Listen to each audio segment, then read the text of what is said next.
Always been a night person, so I would often find myself bored after my roommate, who was decidedly not a night person, went to sleep.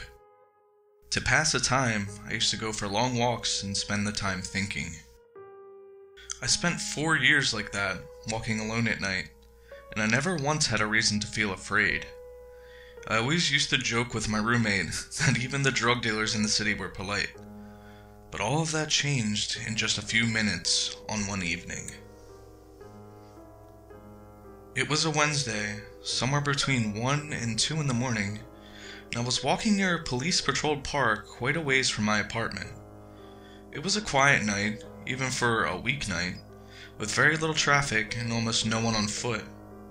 The park, as it was most nights, was completely empty. I turned down a short side street in order to loop back to my apartment when I first noticed him.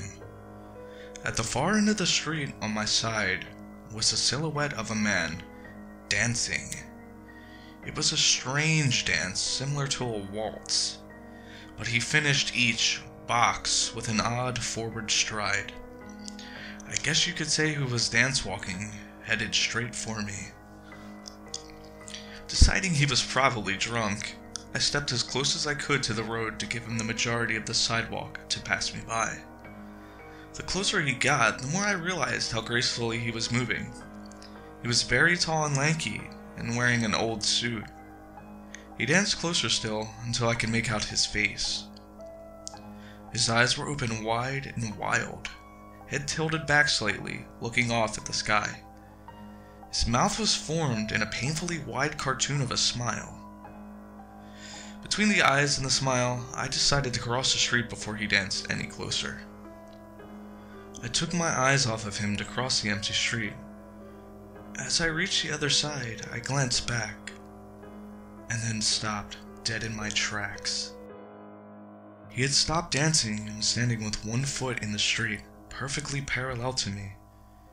He was facing me, but still looking skyward, smile still wide on his lips. I was completely and utterly unnerved by this. I started walking again, but kept my eyes on the man. He didn't move. Once I had put about half a block between us, I turned away from him for a moment to watch the sidewalk in front of me. The street and sidewalk ahead of me were completely empty. Still unnerved, I looked back to where he had been standing to find him gone. For the briefest of moments, I felt relieved, until I noticed him. He had crossed the street and was now slightly crouched down. I couldn't tell for sure due to the distance and the shadows, but I was certain he was facing me. I had looked away from him for no more than 10 seconds, so it was clear that he had moved fast. I was so shocked that I stood there for some time, staring at him, and then he started moving toward me again. He took giant, exaggerated tiptoe steps, as if he was a cartoon character sneaking up on someone, except he was moving very, very quickly. I'd like to say at this point I ran away or pulled out my pepper spray or my cell phone or anything at all, but I didn't. I just stood there, completely frozen as a smiling man crept towards me. Then he stopped again, about a car length away from me, still smiling, his smile still looking at the sky. When I finally found my voice, I blurted out the first thing that came to mind. What I meant to ask was, "What the fuck do you want?" in an angry, commanding tone. What came out was more of a whimper. What the f... Regardless of whether or not humans can smell fear, they can certainly hear it. I heard it in my own voice, and that only made me more afraid. But he didn't react to it at all. He just stood there, smiling. And then, after what I felt like forever, he turned around, very slowly, and started dance-walking away. Just like that. Not wanting to turn my back to him again, I just watched him go, until he was far enough away to be almost out of sight. And then I realized something. He wasn't moving away anymore, nor was he dancing. I watched in horror as the distant shape of him grew larger and larger. He was coming back my way, and this time he was running. I ran too. I ran until I was off the side road and back onto a better lit road with sparse traffic. Looking behind me then, he was nowhere to be found. The rest of the way home, I kept glancing over my shoulder, always expecting to see his stupid smile, but he was never there. I lived in that city for 6 months after that night, and I never went out on another walk. There was something about his face that will always haunt me. He didn't look drunk, he didn't look high, he looked completely and utterly insane, and that's a very, very scary thing to see.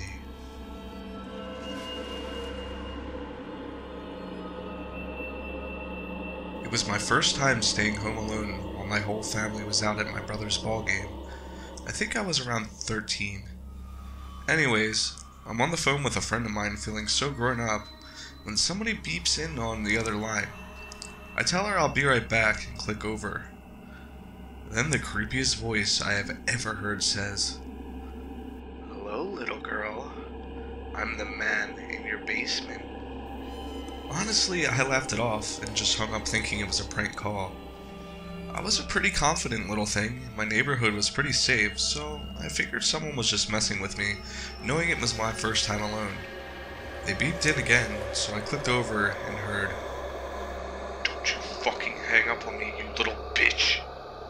And the lights started flickering and there was a banging under my feet.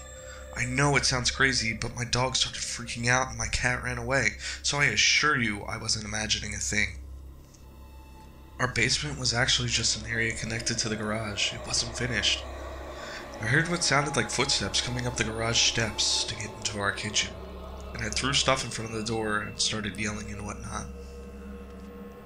I kept trying to hang up and call the cops, but every time I tried to, he was still on the phone. My friend told her parents what was happening, and they ran to a neighbor's house to call the police for me. I sat petrified with a broken rifle, a butcher knife, and a baseball bat behind my front door because it's the only place in the house downstairs that couldn't be seen from a window. Eventually, I clicked over to hear a police dispatcher on the phone and stayed on the line with her until the police got to my house. There was no sign of forced entry, though we had a broken window pane on our outside garage door that had been messed up for months prior, and my guess was he used that to get in.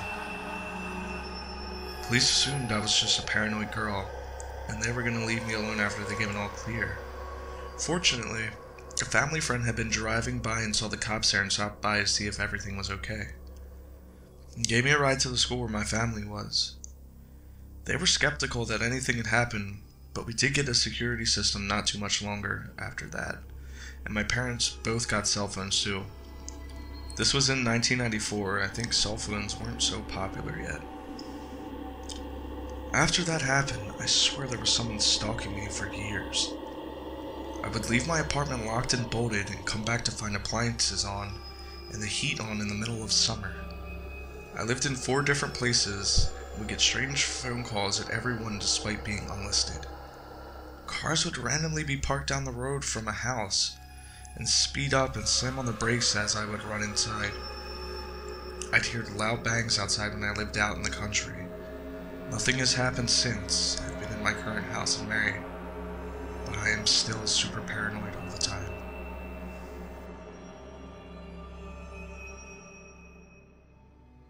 When I was in high school, my friends and I had a peculiar pastime. Like any teenage delinquent, we liked to cause trouble. We weren't vandals, we didn't deal drugs, and we certainly didn't bully kids in school, no. We liked to scare the living shit out of new parents by hacking their baby monitors. We were insufferable little punks who thought we were too good to get caught, and that our little acts of mischief would go unpunished. One night, however, I learned my lesson and realized that I wasn't quite as bulletproof as my tremendous adolescent ego made me out to be.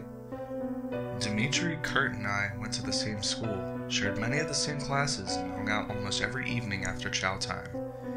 We watched prank shows, played video games, and talked about who had the nicest rack in school. One evening, we were trading scary stories at the park. Kurt shared the classic story about the single mother who had heard a haunting voice over her baby monitor. Like most horror stories, it sounded like total bullshit, but Dimitri told us it had happened to his mom once. On her own monitor, she'd heard a neighbor singing to her baby.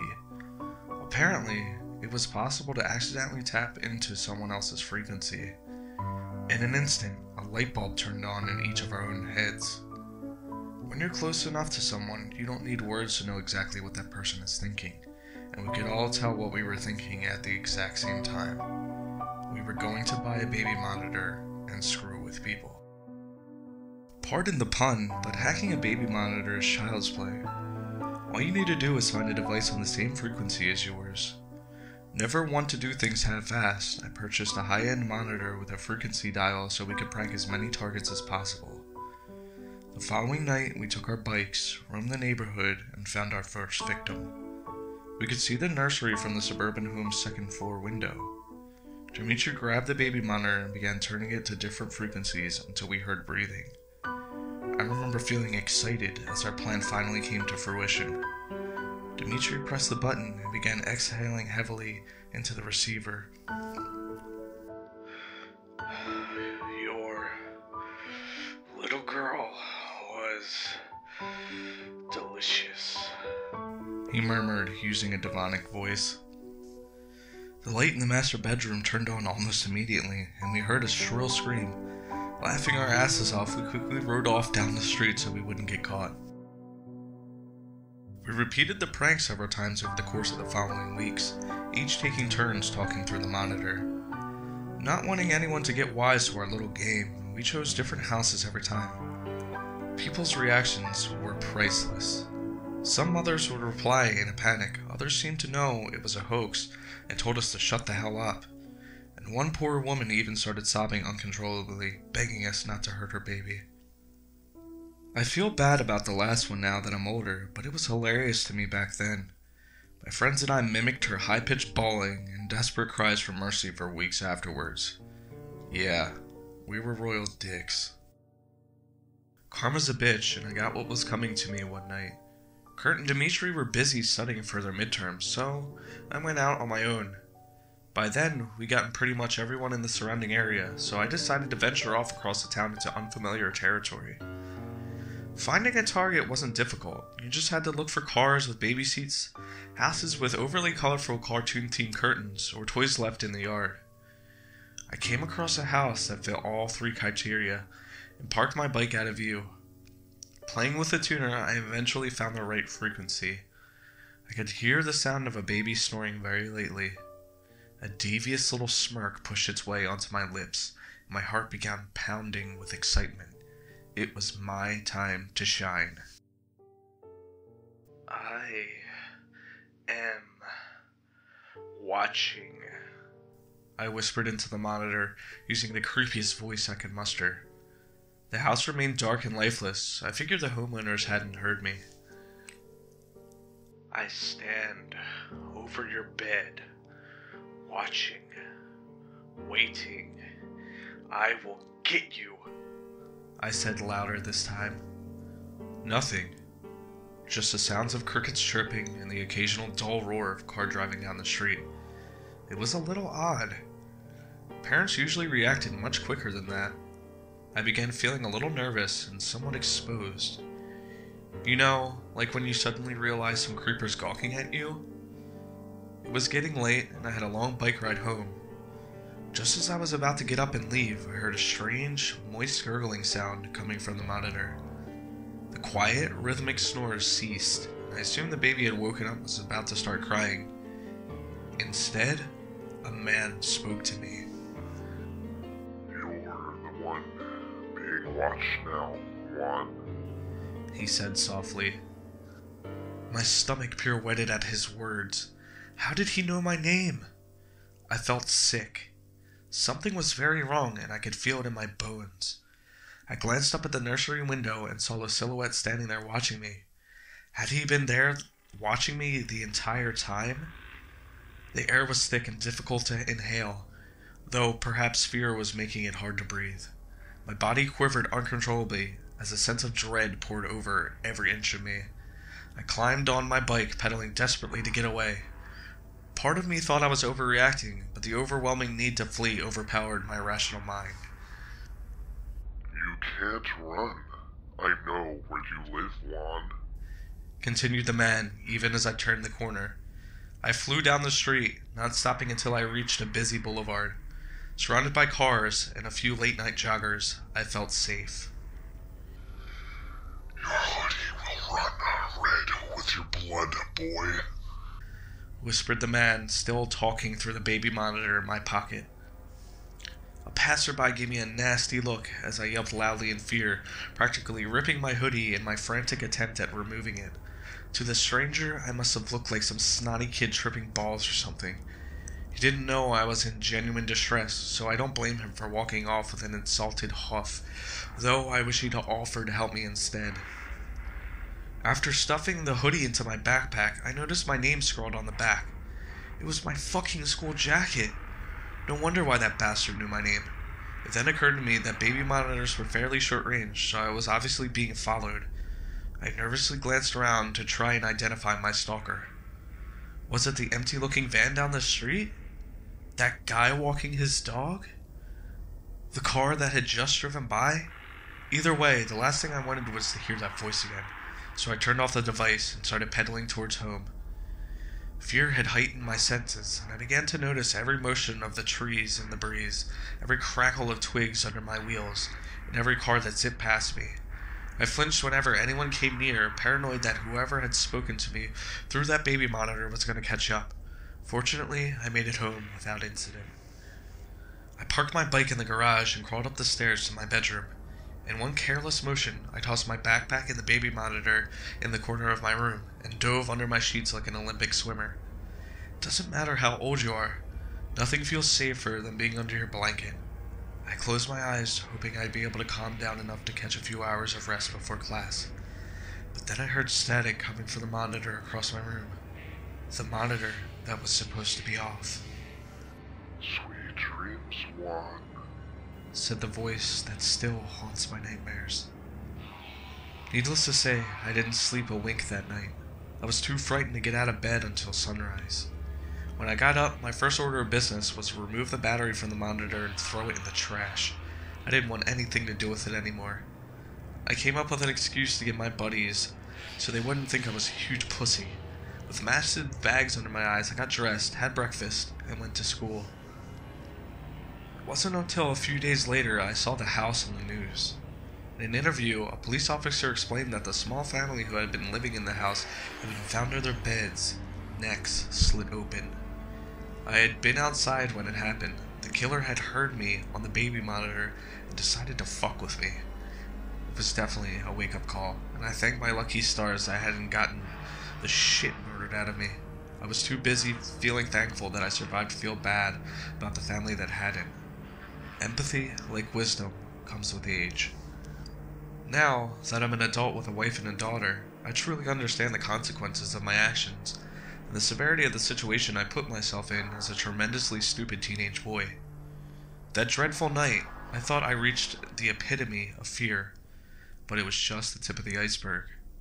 As a father, I now know that fear thrives and multiplies when there's something more precious than your own life at stake. I can't say for sure whether the killer found me again after all these years, or whether a new breed of idiots had the same idea as my friends and I, but I can tell you now that I understand what true terror is. Last night, I heard something on our baby monitor that sent chills into my very soul, shackling me with a paralyzing fear that I doubt will ever leave me.